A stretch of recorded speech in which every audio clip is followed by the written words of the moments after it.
HD सच्ची कहानियों पर आप सभी का स्वागत है। आज मैंने शाम का खाना जल्दी ही खा लिया था क्योंकि आज मुझे अपने मम्मी पापा से छुपकर अपने दोस्त के घर जाना था और मैं उसके लिए बहुत एक्साइटेड था। और मैं पूरे एक हफ्ते से इस दिन का इंतज़ार कर रहा था क्योंकि बात ही कुछ ऐसी थी। ये प्रोग्राम नाइट का था और सिर्फ वहाँ पर आदमियों को ही जाना था क्योंकि वहाँ पर शहर की सबसे मशहूर डांसर आंचल आ रही थी और वो मेरी फेवरेट डांसर थी जिसे मैं बहुत पसंद करता था। मैं क्या, शहर के सभी लोग उसे बहुत पसंद करते थे। मैंने तो सिर्फ उसे मोबाइल पर ही देखा था और आज मैं उसे हकीकत में देखने वाला था। मेरे एक जिगरी दोस्त की शादी थी, उसमें मेहंदी के रस्म रखी गई थी। ये लड़कों की मेहंदी थी जिसमें सिर्फ लड़कों को नाचने गाने का इंतज़ाम किया गया था। मेरे पापा उन सारी चीज़ों के सख्त खिलाफ थे, लेकिन मैं उनसे झूठ बोलकर शादी में जाने की तैयारी कर रहा था।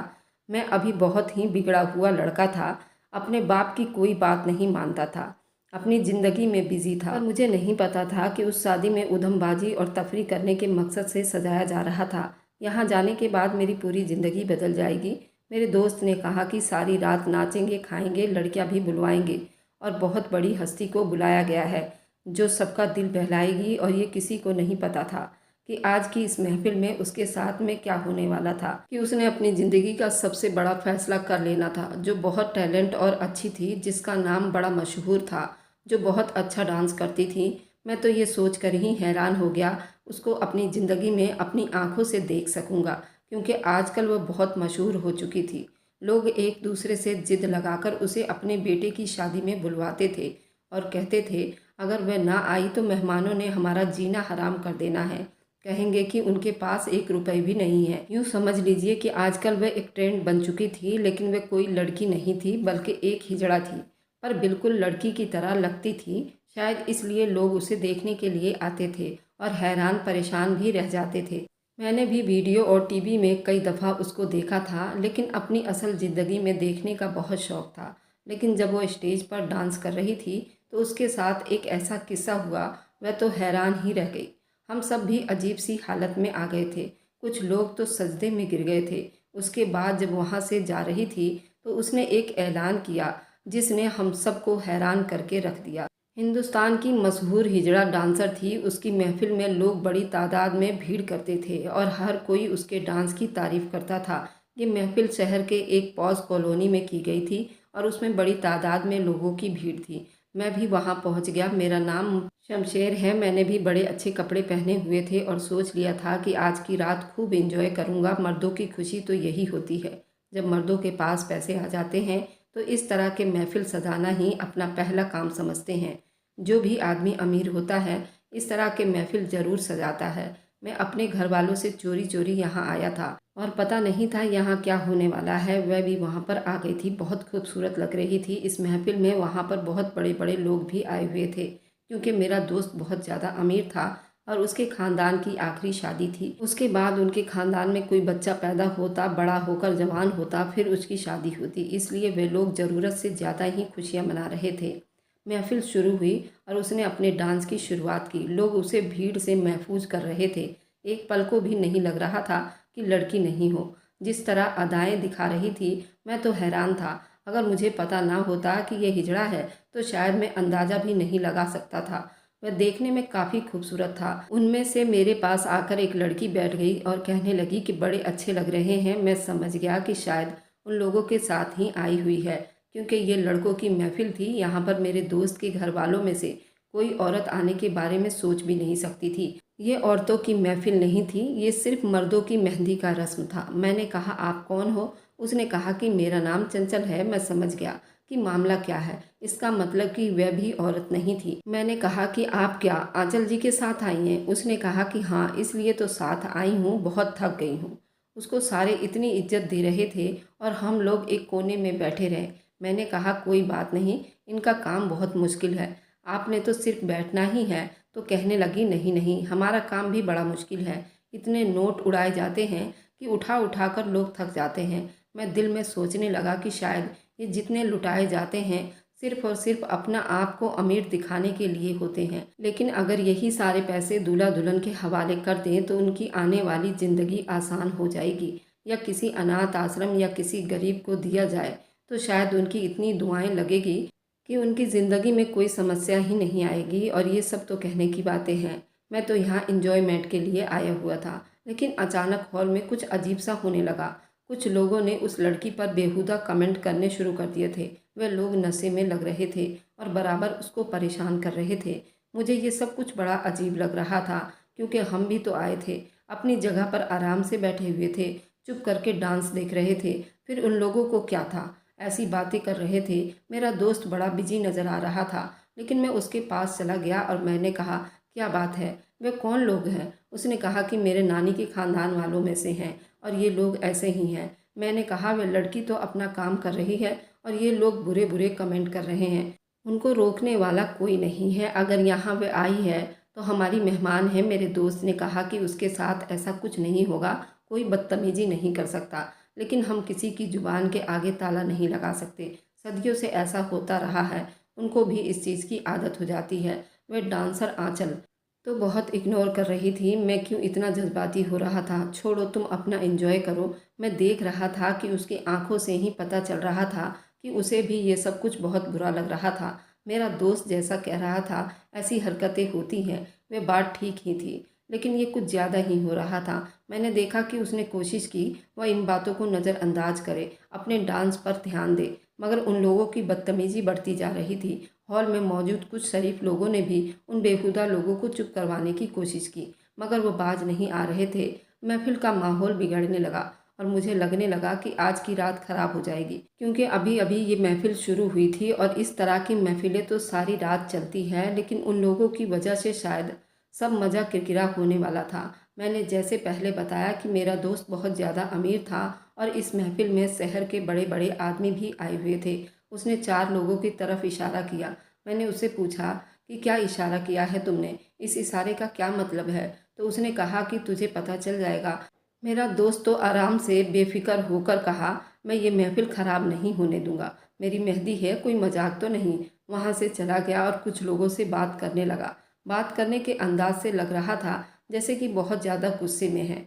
मैं सोच रहा था कहीं उसकी शादी में कोई भगदड़ तो नहीं मचने वाली थी, कोई कांड तो नहीं होना था, क्योंकि शादियों में अक्सर ऐसा होता ही है। तभी तो मेरे पापा मना कर रहे थे और कह रहे थे कि तूने ऐसी शादियों में नहीं जाना, लोग अपना होश खो बैठेंगे और उल्टी सीधी बातें करेंगे। और मैं उनसे बिना बताए चोरी चोरी यहाँ आ गया था। मैंने शहर के सबसे अमीर इंसान के बेटे से दोस्ती की थी, तो मुझे उस शादी में तो आना था। और फिर ऐसे लोग काम भी तो आ जाते हैं, कोई समस्या हुई तो ये लोग साथ भी तो देते हैं। और इस दुनिया में रहना है तो आपके हाथ में कोई ना कोई पावर होनी चाहिए। अभी मैं यही सब कुछ सोच रहा था कि एक बहुत ही अजीब सी हरकत हो गई।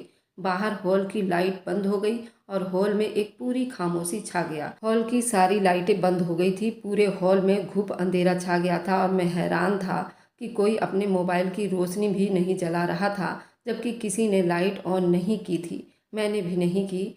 10-5 मिनट सब लोग इसी तरह खड़े रहे, म्यूजिक भी बंद हो गए थे और सब लोग बिल्कुल चुप हो गए थे। क्या हो रहा था समझ से बाहर था, लेकिन किसी हलचल की आवाज़ आ रही थी, क्योंकि अंधेरे में इंसान के कान 10 गुना ज़्यादा तेज हो जाते हैं। वह देख तो नहीं पाता, लेकिन वह सुन रहा होता है क्या हो रहा है। कुछ तो हो रहा था, कई लोग इधर उधर जा रहे थे कि वहाँ क्या हो रहा था। उन लोगों की दुश्मनी भी बहुत जगह थी।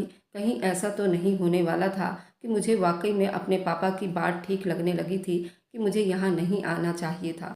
लेकिन जब अचानक से लाइट दोबारा जली तो हर कोई हैरान रह गया। बदतमीज लोग गायब हो चुके थे। वे लोग सबसे आगे कुर्सियां लगाकर बैठे थे। अब उनका नामो निशान भी नहीं था, पता नहीं कहाँ चले गए थे। ऐसे कैसे उठकर जा सकते थे? ना उनको किसी ने जाने को कहा था, ना उनकी कोई आवाज़ आई। लेकिन वे कहते हैं ना कि गंदगी अचानक से साफ हो गई। उन लोगों का तो पता ही नहीं चल सका कि वे लोग कहाँ गए। मैंने अपने दोस्त की तरफ देखा तो उसने मुझे एक हाथ से सलाम पेश करने वाले अंदाज में हाथ हिलाया और मैं समझ गया कि ये सब कुछ उसी ने किया है। वाकई बड़ा जानदार किस्म का बंदा था। मैंने कहा कि चलो, अच्छा हुआ वे लोग चले गए, नहीं तो वे सबकी महफिल का मज़ा ख़राब करते। हमारे समाज में इस सब को अच्छा नहीं समझा जाता, लेकिन इस लड़की की लोग बहुत इज्जत करते थे। वह जब आती थी उस पर फूलों की पत्तियाँ फेंकते थे, उसको गले में फूलों के हार पहनाते थे। उसे एक मेहमान की तरह इज्जत दी जाती थी कि वह मेहमान है। और उनके फन से सब लोग लुत्फ उठाते थे। अब उसके चेहरे पर भी इत्मीनान था और वह भी आराम से अपने काम फिर से करने लगे। हम सब भी रिलैक्स हो गए, लेकिन हमें नहीं पता था कि अभी उसके बाद फिर से कुछ होने वाला था। उसने अपने डांस को दोबारा शुरू कर दिया और बाकी महफिल चुप से सुकून से गुजर गई। अब महफिल तो ख़त्म होने की तरफ जा रही थी, लेकिन अभी वह लड़की यहाँ से नहीं जाना चाहती थी। अभी वो यहीं पर बैठी थी क्योंकि अभी सब ने खाना खाना था। तब एक और तमाशा शुरू हो गया। बाहर से किसी आदमी ने चिल्लाना शुरू कर दिया। कौन था कोई नहीं जानता था, लेकिन बाहर खड़े सिक्योरिटी गार्ड के साथ झगड़ा कर रहा था और कह रहा था, मुझे अंदर जाना है। मुझे लग रहा था वही लोग हैं जिनको बाहर निकाला गया था। अब ये दोबारा से अंदर आने की कोशिश कर रहे थे, लेकिन ये एक ही आदमी था। वह बहुत ऊंची आवाज़ में बोल रहा था। उस लड़की ने न जाने क्या सोचा। उसने कहा कि मैं ही जाकर देख लेती हूँ कौन है। उसने जब बाहर जाकर देखने की कोशिश की तो थोड़ी देर के बाद अजीब सी हरकत हुई और उसके चिल्लाने की आवाज़ भी आने लगी। वह आदमी उसका हाथ पकड़कर उसे कहीं ले जाने की कोशिश कर रहा था। कहाँ इतने सारे लोग थे और वे सब उसे बचाना चाहते थे, लेकिन कोई आगे नहीं बढ़ रहा था। थोड़ी देर के बाद वह आदमी वहाँ से चला गया। मतलब कि लोग सिर्फ तमाशा देखते रह गए। मदद कोई नहीं कर रहा था। जब आप ऐसा मंजर देखते हैं तो हैरान हो जाते हैं कि लोग खड़े होकर तमाशा देखते क्यों हैं, कुछ कर क्यों नहीं रहे थे। अब वह एक टेबल पर बैठी थी। कुछ बड़े बड़े लोग उसके आसपास बैठे थे। वे सब भी इसी बारे में बात कर रहे थे। मैंने देखा कि टेबल पर एक आदमी की जगह खाली थी, तो मैं भी वहाँ जाकर बैठ गया। मेरा दोस्त भी वहीं बैठा था। वह कहने लगा, आंचल मैं माफ़ी चाहता हूँ, ऐसे लोग महफिलों में आ जाते हैं। उसने कहा कि कोई बात नहीं, आपने उन लोगों को अच्छा सबक सिखाया। लेकिन वह दूसरा आदमी जो बाहर आया था, पता नहीं क्या चाहता था। बस मेरा हाथ पकड़कर मुझे अपने साथ ले जाने की कोशिश कर रहा था। मुंह से तो कुछ भी नहीं बोल रहा था। उसे क्या चाहिए। अभी हम लोग वहीं बैठे थे कि एक आदमी आया और कहने लगा, सुनिए जी, आपके लिए बाहर कोई अजीब सा आदमी एक छोटा सा डिब्बा देकर चला गया है। और उसने लाकर टेबल पर वह डिब्बा रख दिया और डिब्बा बहुत छोटा सा था। ऐसा कहना अच्छा हुआ कि छोटा सा संदूक था। वह कहने लगी, कौन सा आदमी है। वह आदमी तो नहीं जो पहले मुझे बाहर बुलाकर साथ ले जाने की कोशिश कर रहा था। तो उसने कहा, जी वही था। वह आदमी उसका नौकर था जो डिब्बा लेकर आया था। उसी आदमी का जिक्र कर रहा था जो अभी बाहर बहसबाजी कर रहा था। अब भगवान ना जाने उस डिब्बे में ऐसा क्या था। जैसे ही वह डिब्बा खोलने लगी, सब लोगों ने कहा कि नहीं, इस डिब्बे को यहाँ मत खोलो, क्योंकि आपने उस आदमी के साथ जाने से मना कर दिया है। क्या पता उसके अंदर क्या हो, कहीं कोई ऐसी चीज़ ना हो जिसे आपको नुकसान पहुंच जाए। वह डिब्बा तो हम सबके लिए एक अजीब सी समस्या बन गई थी। वह डिब्बा टेबल पर पड़ा हुआ था और सब लोग उसे देख रहे थे और किसी की भी खोलने की हिम्मत नहीं हो रही थी। सारे लोग ये कह रहे थे, एक आदमी सबके सामने साथ ले जाने की कोशिश करता है और आप उसके साथ नहीं जाते तो उसकी बेइज्जती करके उसे बाहर निकाल देते हो, और थोड़ी देर के बाद वह आपके लिए एक डिब्बा भेजता है और कहता है सिर्फ आपने खोलना है। तो क्या ये अजीब बात नहीं हो सकती। इस डिब्बे के अंदर कोई और चीज़ भी तो हो सकती है। सबके सामने वह एक महारानी की तरह बैठी हुई थी। उसने कहा कि मैं किसी से नहीं डरती हूँ, देखते हैं उसके अंदर क्या हो सकता है। जो राज इस डिब्बे में है वह बाहर निकलते ही सब लोगों ने कहा कि आप ठीक कह रही थी, लेकिन फिर भी आपको सावधानी बरतनी चाहिए, क्योंकि आज की रात ही कुछ ऐसी अजीबोगरीब समस्याएं पैदा हो रही है। तो आंचल को एक आंख दबाकर मजाक में कह दिया, फिर आप डब्बा खोल दे। जिस आदमी ने ये राय दिया था वह भी डर गया।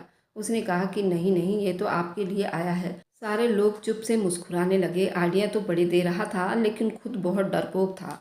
ऐसे में मैंने कहा, जी मैं डब्बा खोल देता हूँ, देखता हूँ उसके अंदर क्या है, आप लोग परेशान ना हो। उसने कहा कि ये बहादुर आदमी है। हाँ जी, आप ही खोल दीजिए। मैंने वह डब्बा उठाया, अंदाज़ा लगाने लगा उसके अंदर क्या हो सकता है, और वह काफ़ी भारी लग रहा था। अब बात मेरी इज्जत की थी। मैं अपने हाथों से ही अंदाज़ा लगाने की कोशिश कर रहा था कि उसके अंदर क्या हो सकता है। वह डब्बा बहुत भारी लग रहा था। डांसर आंचल भी मेरी तरफ देख रही थी। इतने सारे लोग आए हुए थे, हर कोई उससे बात करने की कोशिश करना चाहता था। ऐसे में बहादुर बनने के लिए बात तो मैंने छेड़ दी थी। मेरा दोस्त भी मुझे देख रहा था, क्योंकि मेरा दोस्त मुझे अच्छी तरह जानता था, इसलिए वह हंस भी रहा था। ये तूने क्या पंगा ले लिया। मैंने बड़ी तरीके से उस डब्बे को खोलने की कोशिश की, और जैसे ही उसका ढक्कन उठाया मैं खुद भी हैरान रह गया। वह लड़की और बाकी सब लोग भी। उस लड़की ने दोनों हाथों से वह डब्बा मेरे हाथों से ले लिया और कहा, ये तो मेरा है। मैंने कहा, जी आपका ही है, लेकिन उसके अंदर एक नहीं, दो नहीं, बहुत सारी चीज़ थी। एक तो उसके अंदर बहुत सारे पैसे थे, पैसे ही पैसे, इतने सारे पैसे, शायद लाखों रुपए थे, वह भी कैश में थे। दूसरा, उसके अंदर एक खत भी था। वह कहने लगी, ये खत आप पढ़ें। मैंने वह खत पढ़ा तो उसमें लिखा था कि मैं एक मशहूर प्रोड्यूसर हूँ, आपसे काम करवाना चाहता हूँ, लेकिन मैं ये बात किसी को बताना नहीं चाहता था क्योंकि ये मेरा साइड बिजनेस है। इसलिए मैं आपको बुला रहा था और कह रहा था कि आप ज़रा सा साइड में आइए, आकर मेरी बात सुन लीजिए। मैं खुद भी किसी और शादी में आया हुआ था, इसलिए मैंने थोड़ी सी पी रखी थी, तो मैं अपने होश में नहीं था। शायद इसलिए मैंने आपसे सही तरीके से बात नहीं की। मैं किसी को ये बताना नहीं चाहता था कि मैं ये काम भी कर सकता हूँ। मैं एक म्यूज़िक वीडियो बनाना चाहता था, इसलिए मैंने आपसे बात करने की कोशिश की और ये उसकी पहली पेमेंट होगी, क्योंकि आप एक कमाल की डांसर है और आप बहुत अच्छा डांस भी करती हैं और बहुत टैलेंटेड है। इस डब्बे के अंदर मेरा विजिटिंग कार्ड है, आप मुझसे बात कर सकती हैं। अब वो हंसने लगी और कहने लगी, अरे ये तो अपनी रोजी रोटी थी, हम तो ऐसे ही परेशान हो गए थे और डर गए थे। उसने कहा कि आपका बहुत बहुत धन्यवाद जो आपने इस डिब्बे को खोला। अब असल बात सामने आई, आपका बहुत बहुत धन्यवाद। मैं रिलैक्स हो गया। चलो, उसके अंदर कुछ ऐसा वैसा तो नहीं था, लेकिन हैरानी इस बात की थी कि वह आदमी साइड बिजनेस के तौर पर म्यूज़िक वीडियो बनाया करता था और असल में वह एक बिजनेसमैन था। बाद में मुझे मेरे दोस्त ने बताया, ये तो हाजी भी था, उसने 3-4 बार हज किए हैं और पूरा शहर उसको जानता है। और देखो, वह समाज में बड़ा ही नेक बनता है और देखो यहाँ पर आकर ये सब कुछ करता है। तभी तो चोरी चोरी बताने की कोशिश कर रहा था बेचारा, लेकिन सब लोग हैरान रह गए थे। और अजीब सी बात थी कि डब्बा रख कर चला गया और आंचल को बुलाने की कोशिश की। असल में मामला ये था कि आंचल एक हिजड़ा थी और उसे खत में एक बात और लिखी थी। उस आदमी ने लिखा था, मैं तुमसे शादी भी करना चाहता हूँ, लेकिन तुम्हें वादा करना होगा, अब तुम ये घर वाली महफिल छोड़ दोगी और सिर्फ तुम मेरे लिए काम करोगी। आंचल ने कहा, मैं एक बड़ा ऐलान करना चाहती हूँ और ये कि अब मैं ये काम छोड़ दूँगी।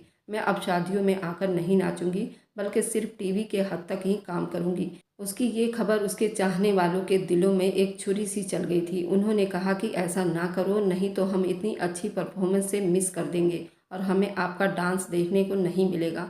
उसने कहा कि मैं आप लोगों को अपने बारे में एक सच्चाई बताती हूँ।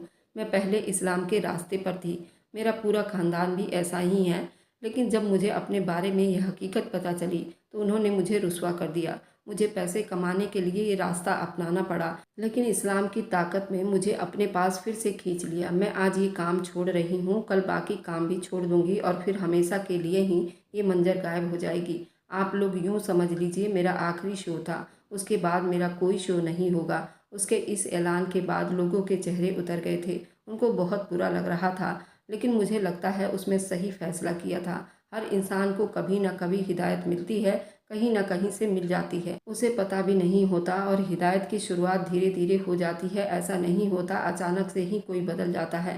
शायद उसके लिए भी उसकी हिदायत शुरू हो चुकी थी। मैंने भी उसके लिए दिल से अल्लाह ताला से दुआ की और रास्ता आसान करे वहाँ से वापस आ गया। लेकिन मेरे दिमाग में ये बात बैठ गई, इस दुनिया में लोगों के दो चेहरे होते हैं।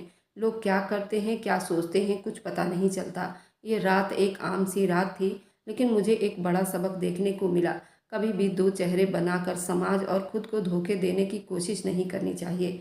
आप जो हैं आपको खुद स्वीकार कर लेना चाहिए। मैं शादी में गया था, ये बात मेरे पापा को भी पता चल गई थी। जब मैं वापस गया, मेरी खूब क्लास लगाई गई थी और मैंने उसके बाद उनको भी कह दिया था कि वहाँ दोबारा कभी नहीं जाऊँगा। आप परेशान ना हो। आप लोग मुझे बताइए कि आप लोगों का इस बारे में क्या ख्याल है।